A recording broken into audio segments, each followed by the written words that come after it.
4. Ursula descended from the holy mountain and made into the great forest below, her thoughts muddled.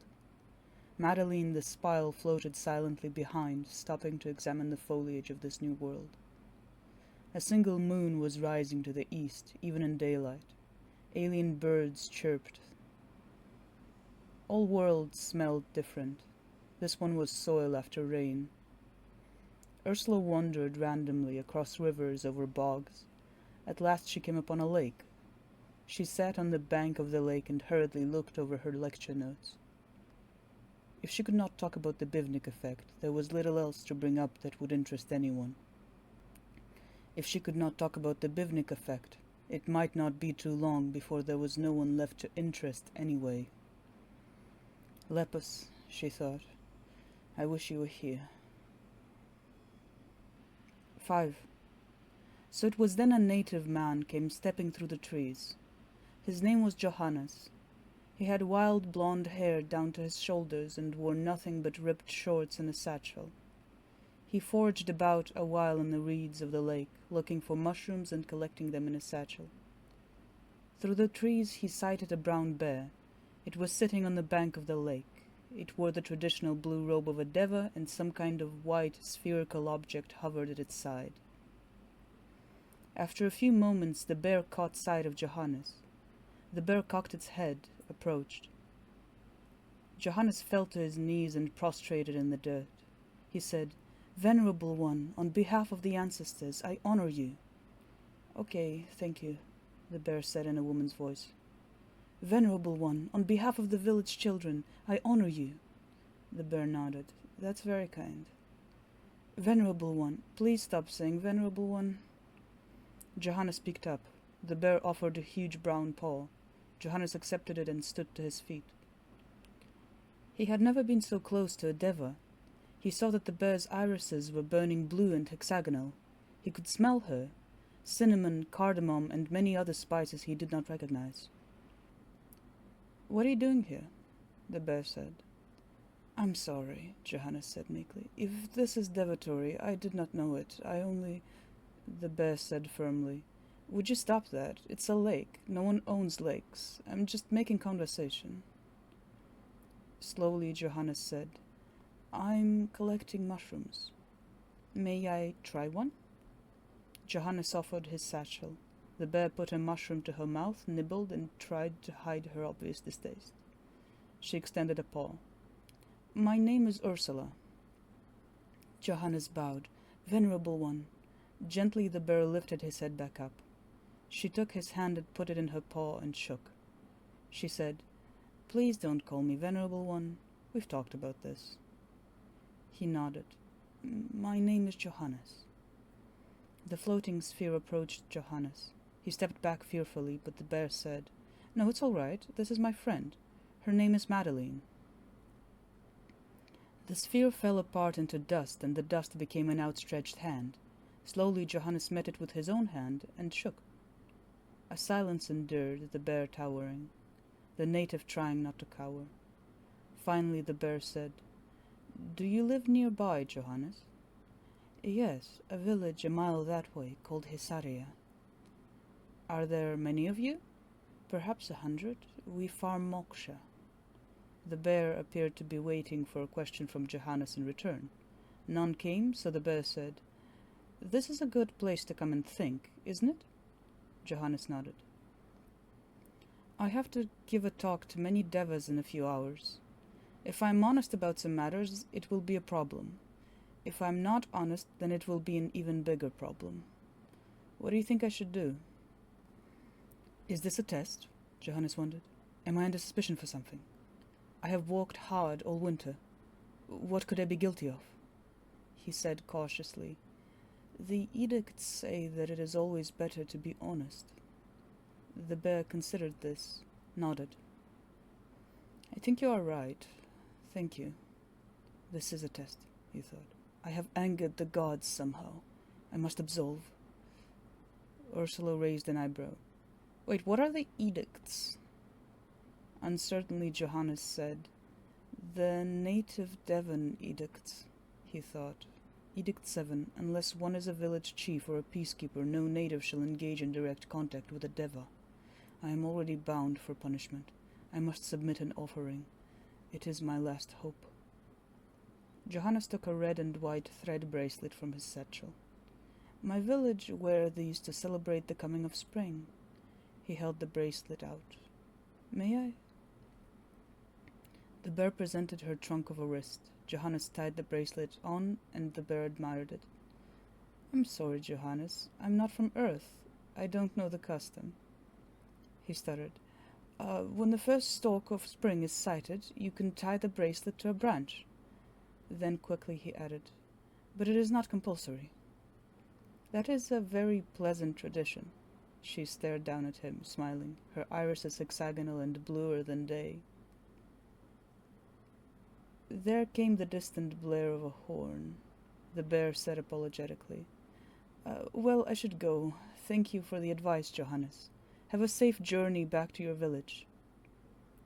Johannes made to bow, but Ursula stopped him politely with a paw and shook his hand once again.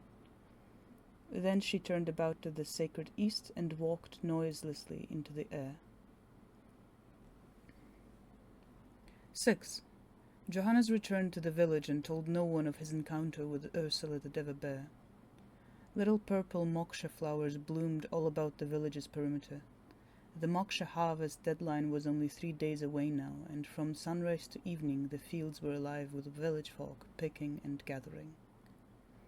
Given the poisonous nature of the moksha flowers, it was necessary that all farmers wore a breather mask and overalls while working.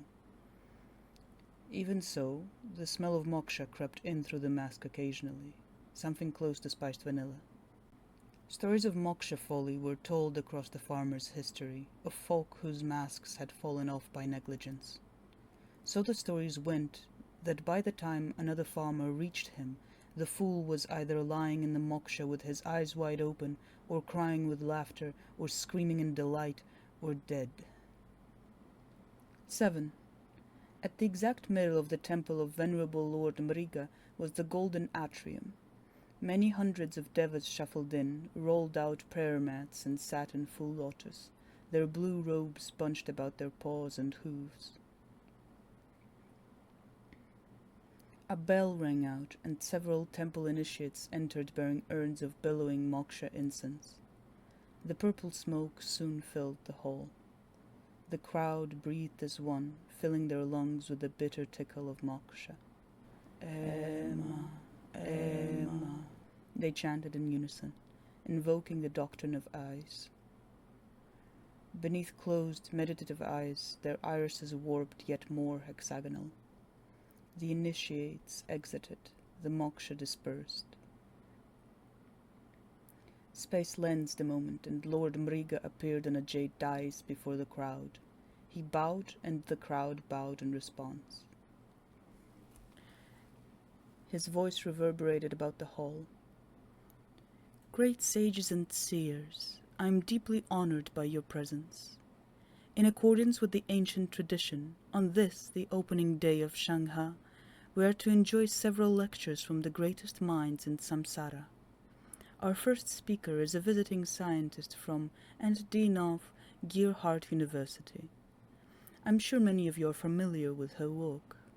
May I present Venerable Scholar Ursula. Space lensed again on the dice. Lord Mriga was gone, replaced with Ursula and Madeline the Spile then. Masters, Ursula bowed to the audience, it is a sublime delight to be with you today. As Lord Mriga reported, I arrived only this morning from the world of Gerhardt. She directed a hand gesture at Madeline. Madeline morphed into a replica of a skyline, punctuated by a frantic sea of domes and spires. For those unaware, Gerhardt is a scholar's world several weeks' vex flight from here. I hope it is not immodest to say it sports some of the finest scientific facilities and thinkers in the world. Its construction was originally commissioned around 2,000 years ago by the Golden One Lord Anaximander himself.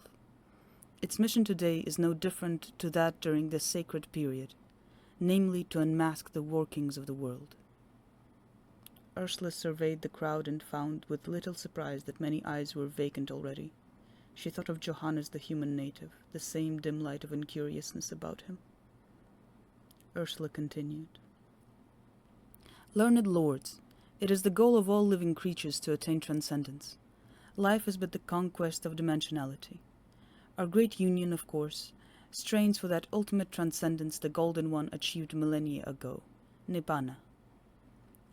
A few gazes returned to attention. Now, we do not know exactly what method the Golden One used to ascend to Nibbana. The sutras are vague. I'm sure plenty of our yogis and masters of mantra here today believe it was by the Golden One's will and practice alone. This is of course possible. Many other scholars believe it may have been via a super-enhanced strain of moksha capable of expanding one's mind into realms of space and thought quite unimaginable to us. Jhana moksha. She spotted Lord Mriga at the back of the hall, his black eyes staring without expression. She raised a paw to express significance. However, she said, at Gerhardt University we take a somewhat different approach. Though it is neither explicitly recorded how Lord Anaximander attained Nibbana, nor what Nibbana was like, it is stated that he became free from want and threw off the shackles of clinging.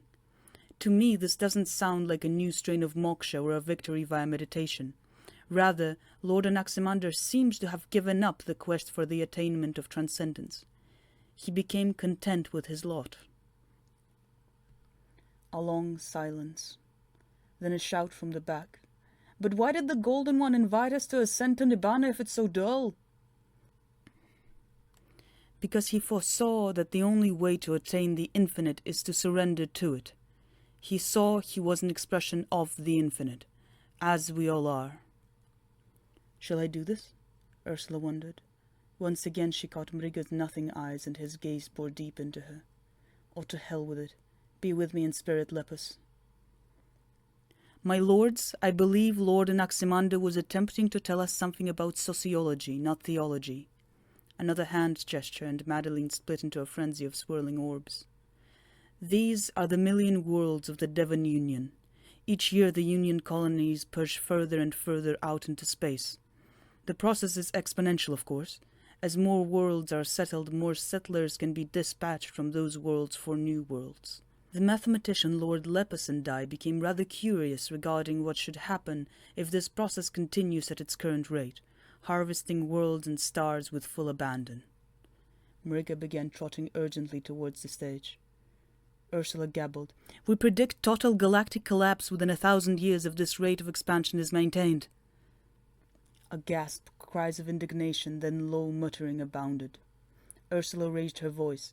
Our papers have been in circulation for many centuries. We ask only that you assess them for the merit of their calculations.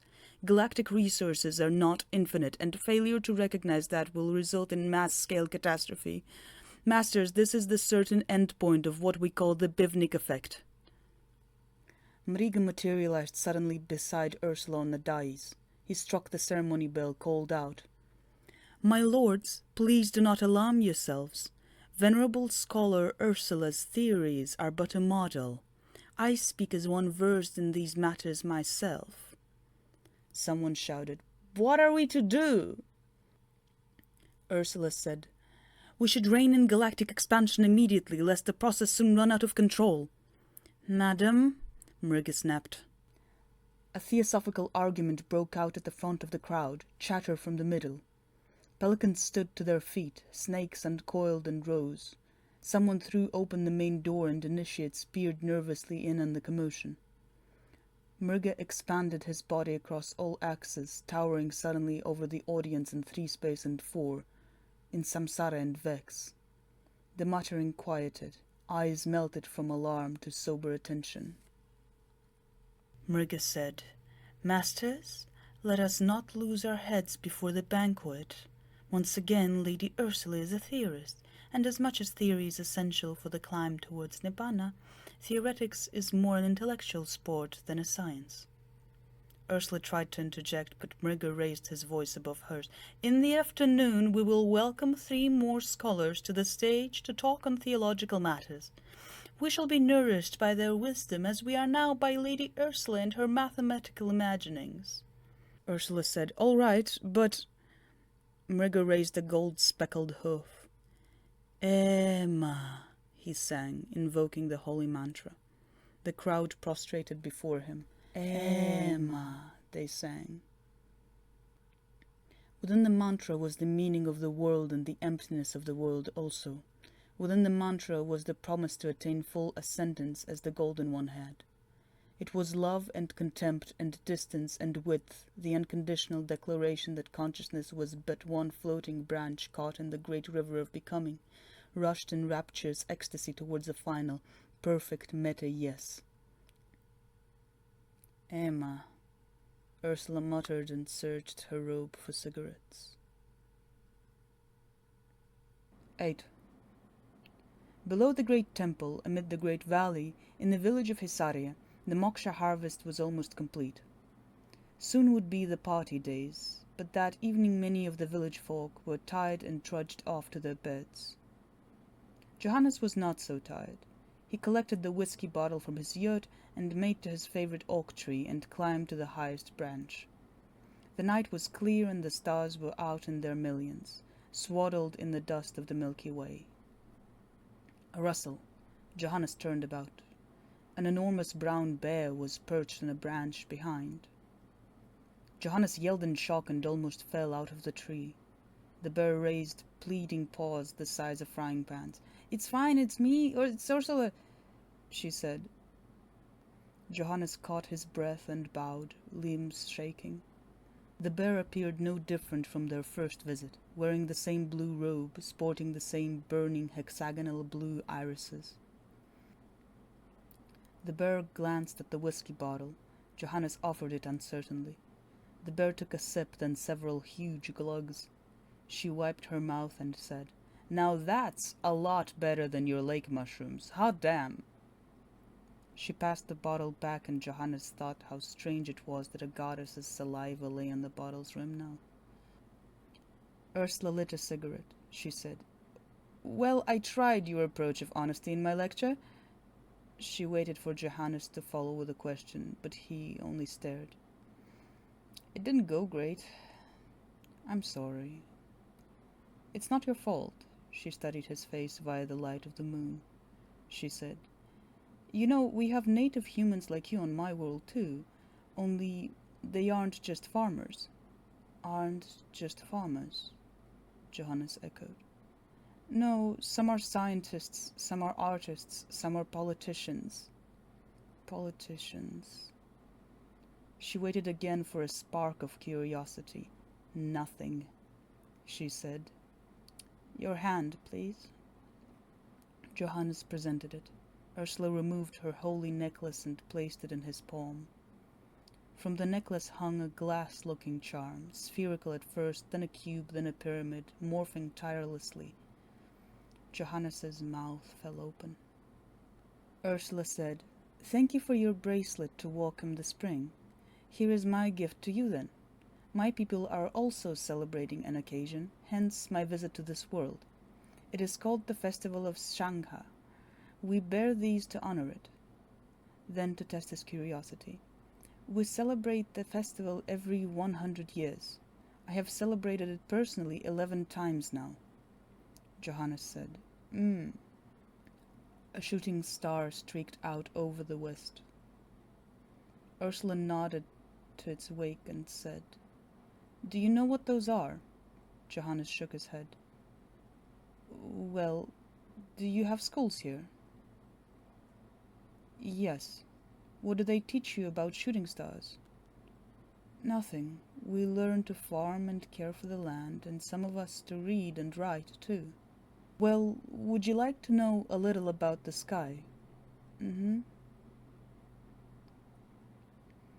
Ursula explained that stars were in fact very large balls of gas, much larger than the world, and that shooting stars were not really stars at all.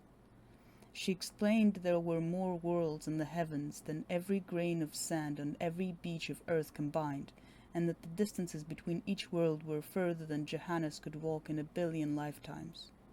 She explained, in little terms, the shape of the unfathomable ice. "Okay," Johannes said. 9. For a week Johannes returned to the oak tree each night, but the Deva bear was not there. In his bed, just before sleeping, he stared for a long time at the necklace charm the bear had given him. It contained no moving parts, it did not slow or need rest. If he kept the charm tight in his grip as it morphed, it only pushed his hand back to reshape itself with a firmness always slightly stronger than his grip. It was pleasant to watch, like the stars, and, like the stars, it required no explanation.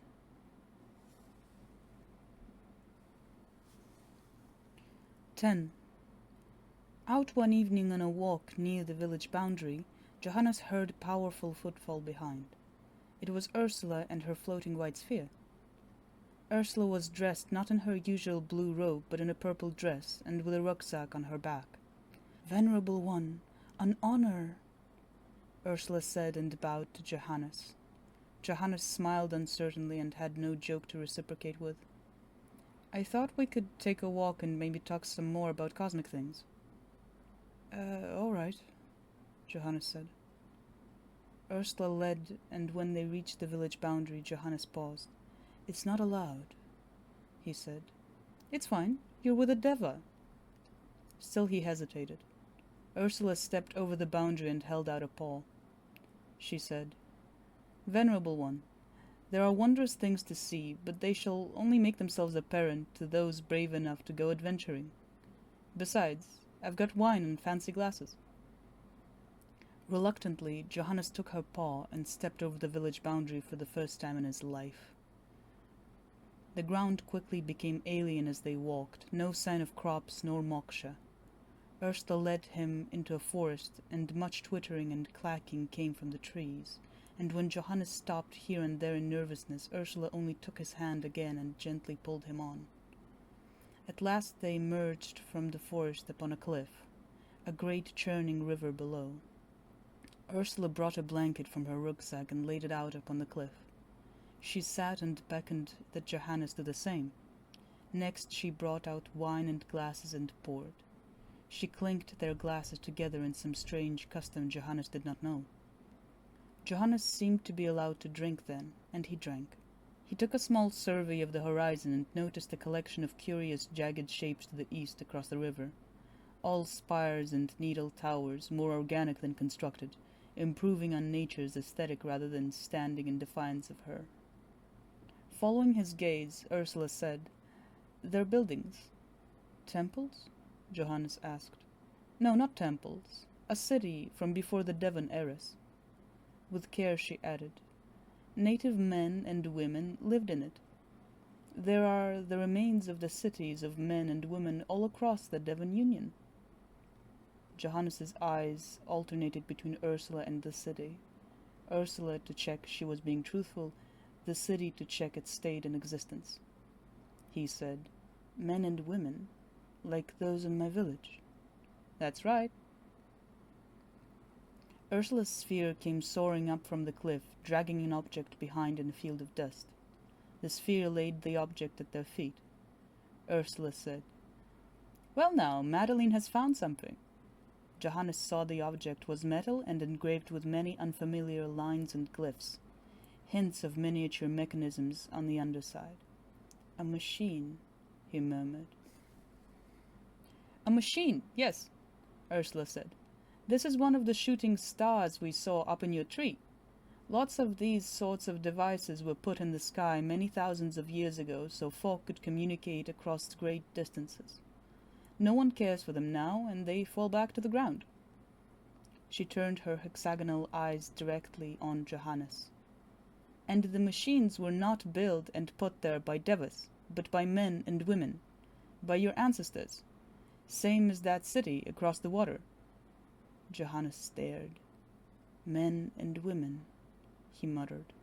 "Men and women, like those in your village, long before the Devas." There was no shelf to lay the idea on. Much like the little necklace charm, this new thought changed shape every time he almost had it in his grip. Devas made natives. Natives lived before Devas. "Men and women, like those in my village, The little sphere span about and glowed purple. Ursula reported. Madeline says she's very pleased to meet you, and that she'd like you to keep the shooting star as a gift. I think tonight we'll bury it here. If you ever want to remember what clever things your ancestors did, you can come back to this place any time you like and dig it up. Johannes only frowned in confusion. Ursula and Johannes finished the wine and watched the stars in silence a while. Then Johannes laid back on the blanket, and before long he was snoring. Ursula whispered to Madeline, "Darling, I wonder why the humans on this world don't ask questions." Madeline span about a few times, clockwise, diagonal, cyan, and gold. "I doubt we'd like to find out." 11. The harvest was complete. The natives left the bales of moksha on a great pedestal to the south of the village. The next morning, and the bales were gone, removed by Devon forces unseen, and a satisfied calm descended on the village folk. So came Children's Day then. Chief Eno lit a fire at the center of the village and gathered the village folk before him. He was only 50, though with a face of pox and wrinkles, leaning always on a walking stick of new metal. He gave a short speech thanking the village for its hard work, commending the children, farmers, and elders. The beer kegs were wheeled out. Chief Eno took the first sip and declared the beer was fine. The drinking began with no modesty. Johannes stood at the back of the crowd and drank alone. He was not sleeping well. It felt as though a tap had been left running in the upstairs of his mind. The festivities continued through the afternoon and into the evening. The village folk ate vine sarmi, then gathered the 3 chosen children together. 2 women played violinidas, and folk danced about the chosen children, holding hands and singing the farewell hymns. Having had his fill of celebrating, Johannes fetched the whiskey from his yurt and hiked out to the oak tree, climbing up to observe the evening from above. "Hi," Ursula said. Despite her great bare bulk, she sat waiting on a branch barely capable of supporting a cat. Johannes passed the whiskey and Ursula took a sip. Below them, the Children's Day dance had dissipated into little drunken cliques. The parents of the chosen children were adorned with garlands of flowers, and many folk came to bow to them. "What's all this about?" Ursula said. "It's Children's Day," Johannes said. They drained the whiskey bottle easily, and for the first time Johannes felt at home in the bear's presence. A flurry of blue light shot up from beyond the moksha fields. It resolved into a deer, one hoof raised above its head. Quickly the village folk assembled into a congregation and moved to the west boundary, the 3 chosen children leading. "No, really, what's all this about?" Ursula asked. Johannes said, "It's Children's Day." "What does that mean?" "The children will be taken to the temple of Venerable Lord Mriga tonight." The congregation waited at the village boundary, and all were silent. Out of the dark came a tiger and an elephant. They wore the traditional blue Devon robes, and atop their heads were crowns of dancing blue fire. The village folk bowed. The parents of the chosen children prostrated on their bellies, and the children drew forward to join the devas. The tiger and the elephant knelt, and the children climbed onto their backs. The blue sigil of the deer exploded over the fields once again, though this time its head was bowed and solemn as though expressing gratitude. The village folk chanted in unison, and Johannes joined in under his breath. "We commit our young to the great never-death, devoted now in perpetual service of Lord Mriga. His eyes see beyond sight, his wisdom reaches beyond knowledge. All glory to he." The tiger and the elephant stood and turned about and made into the dark with the children on their backs. The village folk returned to the fire and resumed drinking and dancing, taking special care to congratulate and praise the parents of the departed children. Ursula said quietly, "I would like you to tell me everything you know about what just happened." Johannes stared dumb. "I told you, I'm new here, Johannes. I come from very far away."